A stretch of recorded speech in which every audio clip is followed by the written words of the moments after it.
it looks like Lilletz, Pennsylvania. He writes, I wanted to get your thoughts on a band I don't think I've ever heard you mention before. Of course, I could have missed it. Salty Dog. They play their one hit semi-regularly on Hair Nation, Come Along. I actually think that the whole album is killer. Kinda had that Guns N' Roses Dangerous Toys sound to it.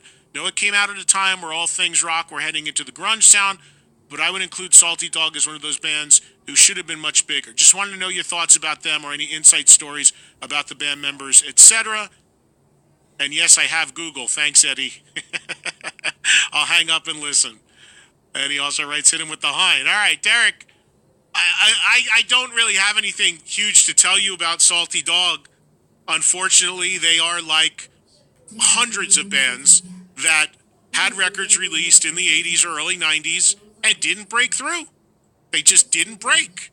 Not saying whether they were a good band or a bad band, they just didn't break. You are correct. The closest they came to a hit would be that song Come Along, but they didn't get there. They didn't go the mile. And they will forever exist in that sort of space where there is no real ability for them to play to people.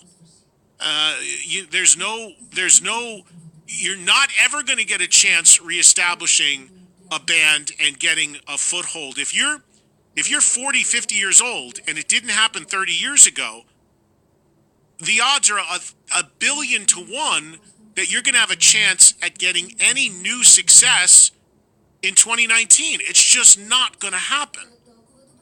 And most of the bands that came from the 80s and early 90s, if they are having any career these days, it's because they are trading off of the fact that they had one or two big hit singles or videos on MTV back in the day. If you didn't at least have that, it's really hard for those guys still, by the way, but if you didn't even at least have that, it is virtually impossible to get gigs, get people to know or care you exist. It's that simple. It's not an indictment on whether the band is good or not. There's just no business out there for you. If there wasn't 30, 35 years ago, where is there now? So it's not whether you like the band, don't like the band, good band, bad band, none of that matters. The simple question is, if you want to have a shot at having a career and having any success and getting anyone to see you and making any money, even at a club level, you have got to have something to hang your hat on from the past. And if you didn't break and you don't have those 2 or 3 songs, nobody knows who you are and you have no shot. The only shot you have is being 10th billed on 80s themed festivals or cruises for no real money and maybe make enough money to get there and get home. And that's fine for some guys because some guys are just doing it for fun and have day jobs and all that, and that's cool. But you've got to keep it in perspective. So there are a million bands that fall into this category. I love countless bands. Salty Dog, I don't have any specific stories. I don't know them all that well. Don't know that much to tell you. There's nothing I can give you on them that you wouldn't already know. But that is where the business is at for bands that didn't break back in the day if they're trying to even do anything. And I don't know if that band is. But so many are. I scratch my head a lot because I'll tell you, I hear about a lot of bands trying to make a go of it that actually fall in that category, that weren't even a blip on the radar when they had a major label deal, when they were at the height of that scene and they didn't break. And now 30, 35 years later, I'm making my comeback. Comeback from what? You never had it back in the day. Not trying to be harsh. It's not a diss. It's the reality of the business. And unfortunately, so few people tell these guys that until they get out there and they find out the hard way. But again, if they're just doing it for fun and they got day jobs or whatever, more power to them. A lot of those bands that fit that category, fit that mold, are amongst some of my favorite bands from that era. So I hear you loud and clear, but it's just really hard for these guys to get any traction. All right, so let's get back to the phones about anything you want to talk about in the world of rock, and we will pick up the conversation with Trey in California. He's been waiting a long time. Thank you, Trey. What do you got today? That's good. I do today. Great, man. What's going on? I want to get your thoughts about, you mentioned before about bands you're in farewells, like you mentioned, Molly Cruz is on the clock. Um, I believe that Black Sabbath is done. People the same way. Well, I think, Trey, I agree with you. Thanks for the call. I think that you're right that Sabbath is done. I don't think Sabbath is coming back. I really don't. I mean, Trey's point and what he's trying to say about Motley being on the clock is, I've said many times, Motley is the one band that retired and has stayed retired, did a farewell tour and has not come back from it.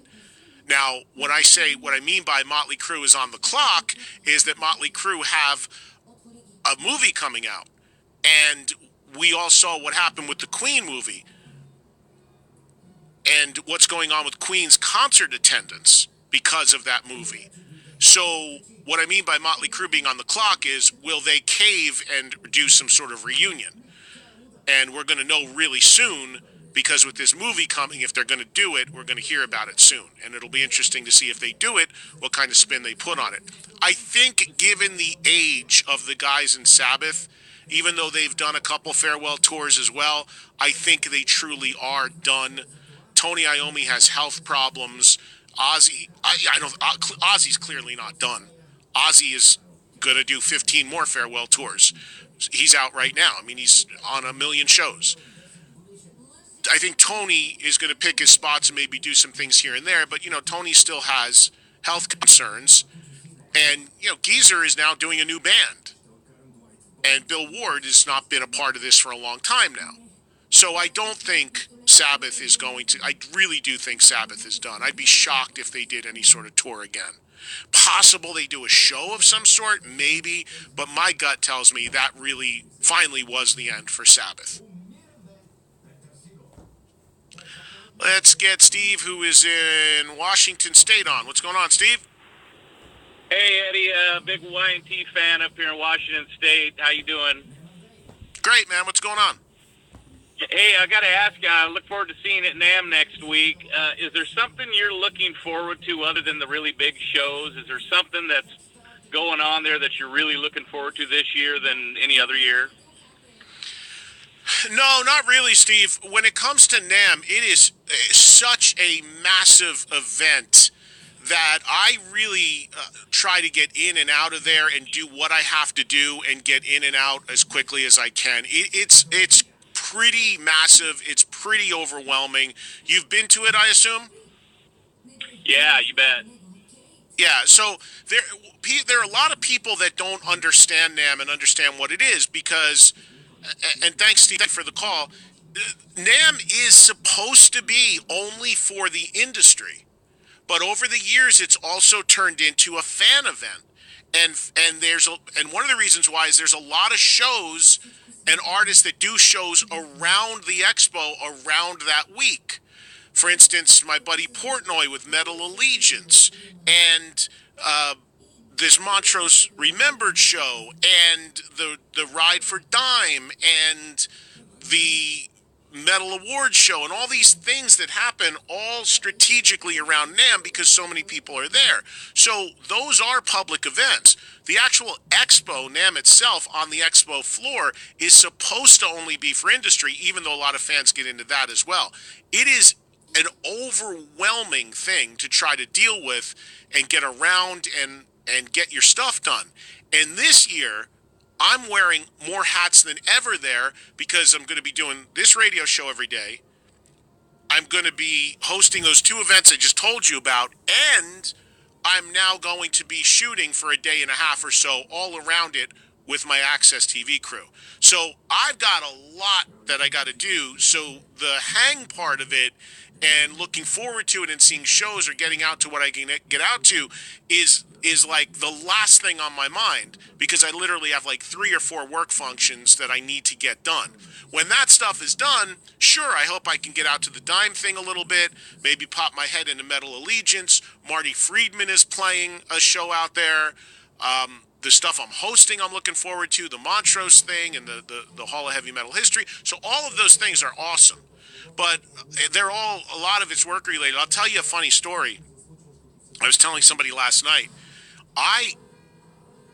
Last year at NAMM, it got so crazy because you just walk out on the sidewalk and there's people in your face and there's stuff going on. If you're anyone of any note, if people know you, and it's great, don't get me wrong, it's wonderful, but it becomes this overwhelming thing where everywhere you go, there's people. Like last night, I said to Morello, I said, "Are you going to NAMM?" And he looked at me like I was in outer space. He's like, "No." Because a guy like that could never walk through NAMM. Because what's supposed to be an industry event has turned into a fan fest as well. People come out of the shrubbery waiting to see people of note. I remember before I ever went to NAMM, I once asked Slash, I go, "Do you go to NAMM?" Looking like, "What?" However, these guys sometimes do. Like Slash went to NAMM a few years ago. He walked in with like 5 guys around him because he had an obligation to go to whatever gear booth, made his appearance, and got the hell out of there. Because it's nuts. So I'll do what I can do and do the best I can do, and I stay a little bit on the outskirts. But last year, I was so kind of over it. And I don't mean this in a negative sense. It's an amazing event. But you get beat up from it. Anyone that goes there that's a musician will tell you this. And one night of NAMM, with all these things going on, whatever parties, concerts, whatever, you know what I did? I went to a movie by myself. I'll never forget it. I was just like, my phone's blowing up, this thing's going on, that thing's going on. And normally, you'd be like a kid in a candy store. I got to do this, I got to get there, I got to get there. But it's so overwhelming, it can be hard to get around. There's so much going on that sometimes you just want to break from that madness. And I just needed a break from it all. So I literally just drove like 15 minutes away from the whole thing. I went to some mall somewhere, and I went to a movie by myself, got a huge-ass bucket of popcorn, and had a great night. Nobody could give a shit that I was at the movie or about NAMM or about anything. It was just a decompress, and I don't care how into something you are, you need that every once in a while. So NAMM can be overwhelming. I'm going to cover it as best I can. I'm going to get my work done, and I leave on Saturday. Saturday's the biggest NAMM night. That's the night that the whole jams happen and all that, but I always leave on Saturday. Because by then you're done, you've seen it all, you're good, and it's good to get home and have a day home after flying across the country before you got to get right back into another week.